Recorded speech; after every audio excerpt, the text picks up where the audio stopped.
Oui, bonjour à tous. Une nouvelle vidéo concernant les élections présidentielles.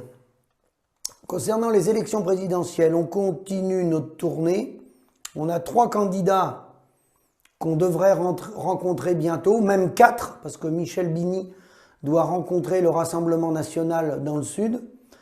On a rencontré déjà Florian Philippot, Éric Zemmour, Jean-Luc Mélenchon. Ça s'est très bien passé. Et là, cette semaine, on a été pris un peu au dépourvu. On a rencontré en dernière minute, suite à la demande des journalistes de TF1 qui suivent le parti animaliste, Madame Hélène Touy, et également Yannick Jadot. On a été contacté et on a trouvé au dernier moment un élevage industriel, parce qu'ils ne voulaient pas venir dans mon exploitation. Moi, je fais des vaches laitières. Ils voulaient, pour avoir des images, aller dans un élevage industriel.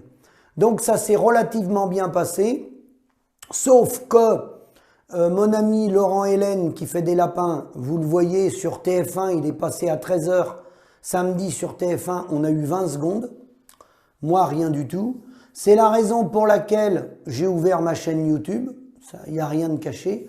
Ça fait des années, plus de 10 ans, que la plage médiatique télévisuelle et écrite est captée par le syndicat. Ça, je ne vais rien apprendre. Les autres syndicats minoritaires doivent en savoir quelque chose de ce que je dis. Donc, on a beaucoup échangé avec cette personne du parti animaliste. Il n'est rien resté dans TF1. Donc, nous, je fais une vidéo pour dire ce qui s'est passé. Une fois que TF1 a été parti, eh ben, on a échangé avec la personne. Elle, son programme, c'est la diminution sur 5 ans, la fermeture sur 5 ans des élevages industriels. Pas des vaches laitières, pas des moutons, pas des vaches allaitantes. Bon, c'est son choix. Eux, ils veulent aller sur des modèles orientés sur la nourriture végétale, donc les véganes. Voilà. L'entretien s'est très bien passé. Simplement, le problème, c'est que TF1 a squeezé l'essentiel, parce que nous, on l'a accueilli pour lui expliquer que le schéma de l'exploitation à Laurent, comme mes collègues en porc, en poulet et tout ça, cette concentration dans les bâtiments, c'est pas nous qui l'avons choisi. C'est un modèle qui s'est développé après-guerre, où on nous a demandé de produire des quantités relativement importantes, dans des surfaces de plus en plus restreintes, pour optimiser les ratios économiques, faire tourner les boutiques, l'industrie agroalimentaire, hein, faut pas se cacher. C'est nos coopératives et nos outils privés qui nous ont orientés là-dedans. Et au départ, je dis bien au départ, il y avait des petites exploitations en Bretagne, en Pays de la Loire et partout, et ça sortit des familles de la misère. Il y a des exploitations qui avaient de toutes petites surfaces, le hors-sol en poulet, je pense notamment en canard ou autre, en porc également, a permis à des agriculteurs d'élever des familles sur de toutes petites surfaces. Donc il y avait un ratio économique qui était bien plus intéressant que de faire de la vache allaitante ou autre chose. Après, bien sûr, maintenant on est arrivé où ça s'est dégradé. Ça s'est dégradé parce qu'on n'a pas de gestion des volumes.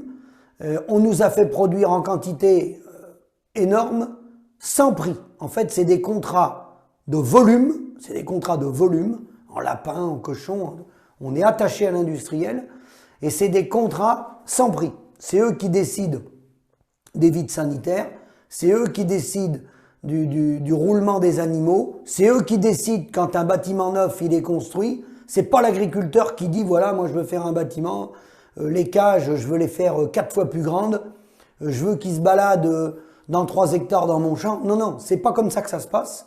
C'est un truc qui est totalement verrouillé. Alors, il existe des semis plein air.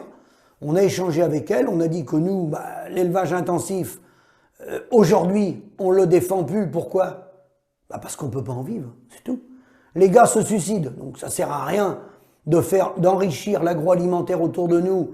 Les coopératives, les techniciens, tout ce beau petit monde, les vétérinaires qui vendent les produits, les gens qui montent les bâtiments, tout ce monde-là, ça vit confortablement, et nous, on crève. Ça sert à rien. Nous, on lui a dit, Si vous êtes pour la fermeture de l'élevage intensif, nous, on n'y voit pas d'inconvénient. Les semis-plein air, c'est autre chose. Les semis-plein air, c'est autre chose. C'est quand même, voilà, à condition d'en vivre. Et puis après, la question, c'est que si on ferme tous ces élevages, qu'est-ce qu'on fait? Donc, soit on mange du végétal, soit où il y a des terres, il y a des endroits où on ne peut pas faire de végétal. Donc, ça veut dire que les fermes, il faut les planter en bois.